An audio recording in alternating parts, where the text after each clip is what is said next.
Vítajte. Dnes by som sa chcela venovať istej téme, ktorá je pre každého z nás veľmi dôležitá.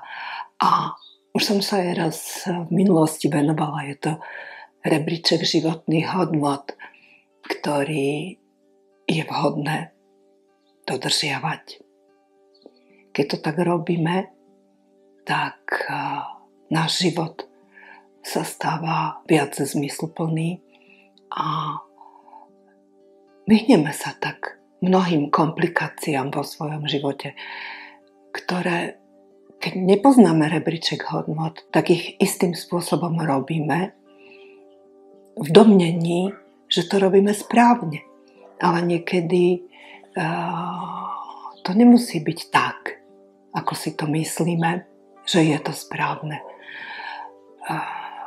Nechcem tým tuto vniesť niečo také, že nič nie je správnejšie ako toto, ale vezmime si to ako istú pomôcku, ktorá nám uľahčí náš život a sami uvidíme, ako sa to oplatí, keď ten rebríček životných dohôd poznáme a riadíme sa ním. Takže nie je to nič komplikované. Je to len 6 stupienkov, ktoré je potrebné dodržiavať v poradí, akom pôjdeme od najdôležitejšieho k najmenej dôležitému. A poďme sa do toho teda dať. Na tom prvom stupienku som vždy a zásadne ja. Nič nie je dôležitejšie ako moja osoba. V tom zmysle, nedávam sa do úzadia pred inými ľuďmi, pretože sa pre mňa zdajú byť veľmi zaujímaví, že vnímam ich ako istých svojich učiteľov, pretože to, čo robia, je veľmi zaujímavé. Ale tí ľudia nie sú viac, než som ja. Takže dávajme si, učme sa to dávať si úctu, vážnosť, lásku. Nie je to nič sebeckého, čo by sme robili na úkor ostatných. Je to len venovanie si toho, čo mi náleží v mojom živote, pretože sa jedná o môj život. Dobre? Takže na prvom mieste som to ja. Za tým ide druhá priečka, a tu hovorím už o dospelých ľuďoch, ktorí žijú svoj život v istých vzťahoch. A keď je ten život taký správny, tak máme aj svojho partnera alebo partnerku. A ten partner či partnerka patria na druhé miesto v tom rebríčku životných hodnôt. Je to niekto, ten partner, partnerka, s kým zdieľam svoj život, s kým som rada, s kým kráčame spolu ruka v ruke, čo ale neznamená, že sme siamské dvojičky a že žijeme nerozlučne. Nie, určite to tak nie je myslené. Každý máme svoju vnútornú slobodu. Každý máme svoje vlastné záujmy, ktoré sa v istých ohľadoch môžu zhodovať so záujmami toho partnera. A vtedy si dožičíme chvíle, ktoré strávime pri takýchto záujmoch spoločne. Ale veľakrát je to aj tak, že nezaujíma mňa alebo toho môjho partnera či partnerku to, čo robím ja. Takže dožičme tomu človeku, ktorý kráča spoločne s nami cestou života, aby si naozaj užil to, čo má rád. A potom si to môžeme všetko pozdieľať. A dôležité je vedieť sa k sebe priblížiť aj v chvíľach, kedy nám nie je dobre a keď môžeme mať trebárs výhrady k tomu, čo ten partner alebo partnerka robí. Ale pokiaľ mu to nepovieme, tak partner si môže myslieť a cítiť to tak, že je všetko v poriadku, pričom to tak vôbec nemusí byť. Takže na čo to robiť? Je lepšie si spoločne sadnúť a vyjasniť si to, čo jesť, aby nejakou prekažkou alebo niečo, čo nám nesedí pri tom partnerovi. A taká malá poznámka. Prosím, nerobte to tesne pred spaním. Veľakrát sa tie rozhovory stočia do veľmi intenzívneho prežívania toho, čo si chceme zdeliť. A potom môžeme zabudnúť na pokojnú noc, ktorú potrebujeme prežiť, vyspať sa. Takže spravme to ešte niekedy skôr, vo včasných hodinách dňa. Ďalším stupienkom v tom rebríčku životných hodnot sú deti. Môžu to byť naše spoločné deti s partnerom, ale niekedy je to aj tak, že partner alebo partnerka majú svoje vlastné a potom máme spoločné, alebo už ani nemusíme mať spoločné, ale sú tam tie deti, hej. Ale keď sa nám narodí babetko a potrebuje naozaj tú plnú starostlivosť od maminky, je dôležité tú pozornosť tomu babetku venovať, pretože ono to naozaj životne potrebuje. Takže to robme to s láskou, robme to s radosťou, aj keď je to častokrát veľmi, veľmi náročné. A práve vtedy náš partner či partnerka sú tými ľuďmi, ktorí stoja pri nás a podporia nás, prevezmú z časti úlohy, keď je to mamina, hej, tej maminy. A robia to určite rádi a s tým, čo poznajú, že je dôležité. Ale tie deti potom postupne rastú a stávajú sa väčšie a väčšie a v istom okamihu je dobré vzdialiť sa z tej absolútnej pozornosti voči deťom a nechať ich, nech si žijú ten svoj život. Isté, to, že ich nechám žiť svoj život, neznamená, že im nie som človek, ktorý ich vedie, ktorý im ukazuje, čo je správne, čo je dôležité robiť.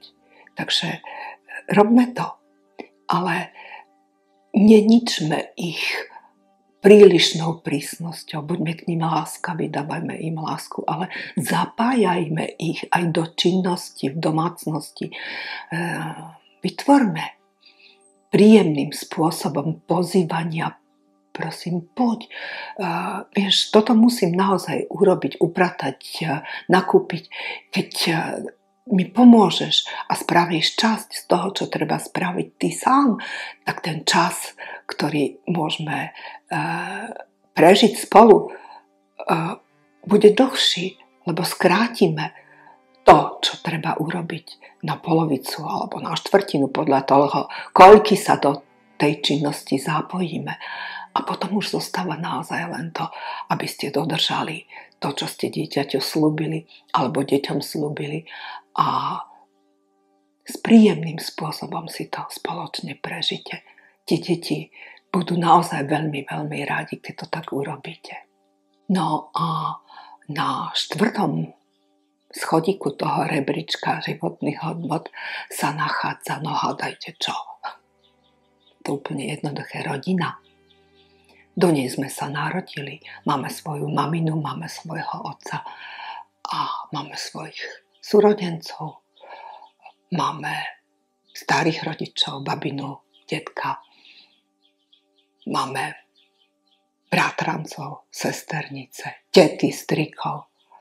A každá tá rodina si nesie niečo svoje zvláštne, osobitné, v ktorom tom nastavení tak žije a vychováva svoje deti, stretávajú sa navzájom.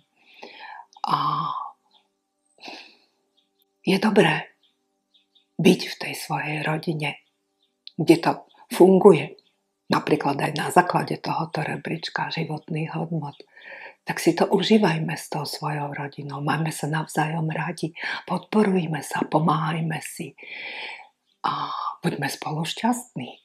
Na 5. priečke rebríčka životných hodnot sú priatelia. Sú to ľudia, ktorých stretávame počas svojho života. Od detstva cez základnú školu, strednú školu, až po vysokú školu, možno aj v zamestnaní. Sú to ľudia, ktorí s nami ladia, ktorí sú nám blízki, ktorí sú ochotní venovať nám svoj čas, napriek tomu, že nie sme teda rodina a je na nich niečo zaujímavé. Niečo, čo som doposiaľ nepoznala alebo nepoznal. A príde mi, že fíha, aj takto sa to dá. To je zaujímavé. Oplatilo by sa to v našej rodine zmeniť.